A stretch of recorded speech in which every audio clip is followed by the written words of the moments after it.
Trump has made it very clear that he's going to impose higher tariffs, not just on China, but on other countries as well. It's something he could easily do by executive order. And it's a campaign promise that, frankly, is very easy for him to cash in. So I think we should assume that he will do that. How quickly, we don't know. It could be very quick, within the first few days of his administration.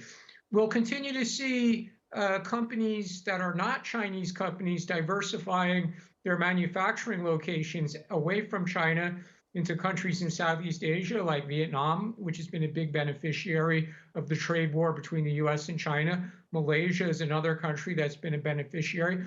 But we'll also see Chinese companies move some of their own manufacturing outside of China. They've moved a lot of manufacturing to Mexico, for example. So if Trump does impose the tariffs that he's said he's going to impose, we're going to see some changes with the global supply chains for sure. But will it address the problems that Trump really wants to address, which is that the U.S. still has a trade deficit with the rest of the world? That remains to be seen. And if if plans of these blanket tariffs were to go through, what would the consequences of this be on global trade? There'll have to be a lot of changes to supply chains for sure. Companies will move out of China if China does get the 60% or even higher tariffs that Trump has said he has threatened. So there'll be manufacturing moving out of China.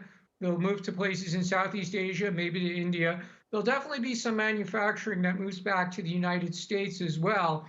And Trump could claim a political victory if manufacturing does return to the United States at some level in new investment and new jobs. That'll be a political victory for Trump. But of course, what economists are concerned about is the higher prices that American consumers might have to pay if we do move to a higher tariff regime.